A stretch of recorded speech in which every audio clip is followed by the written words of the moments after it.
Hi, welcome to another video about biohacking, and this is Aggie, your biohacking bestie. I want to talk to you what happens to your body when you stop eating sugar for 14 days, and that would be a great challenge. And I am actually going to run one on Instagram, so if you follow me at Aggie, we can do it together for free. It's a 14-day no sugar challenge, and here's the thing. Number one thing that's going to happen, you're going to crave less sugar. So sugar is this, like I said, because we're so addicted to it, we crave sugar. The more sugar we have, the less sugar you have, the less sugar you crave.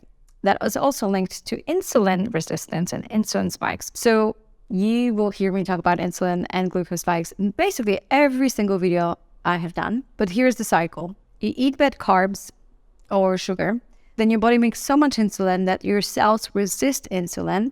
Then the sugar gets stored as fat. You feel tired and hungry. So then you have more carbs, and it's like a vicious cycle. And that's what insulin resistance is all about, right? So the less sugar you have, and I recommend going cold turkey. I don't usually recommend going cold turkey when it comes to sugar. Like, just rip the band-aid, have 14 days of no sugar. It's going to be really hard, and there are ways. I'm going to share in another video what to do when you're actually craving sugar. Like I mentioned earlier, like helping yourself with dopamine levels and whatnot will be super helpful. Also, managing your glucose spikes will help you as well.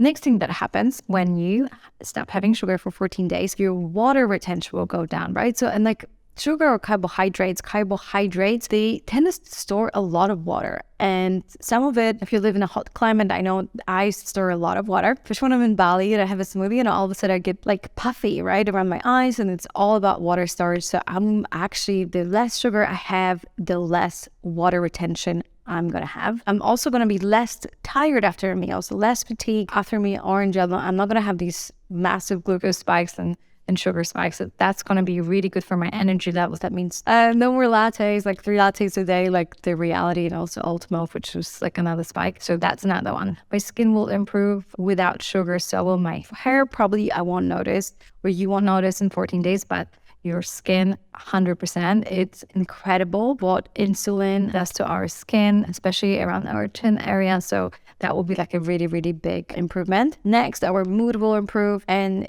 you will actually feel smarter. Sugar makes us really like fatigue and crashing from up and down. So we tend to be very, very distracted. So it's not even about being smart or not smart. It's about really being able to focus and not being super ADD, which is linked to sugar and what's happening in our brain when we're addicted to sugar, right? On addiction. And last but not least, you will notice finally what's the difference between a craving and a hunger. I think a lot of people confuse that, and that should be another video. I actually teach it in my course. But hunger is very body driven. It's like, oh, I'm really hungry, I would eat anything. I call it the carrot test. You're hungry, would you have a carrot? If the answer is yes, great, have it.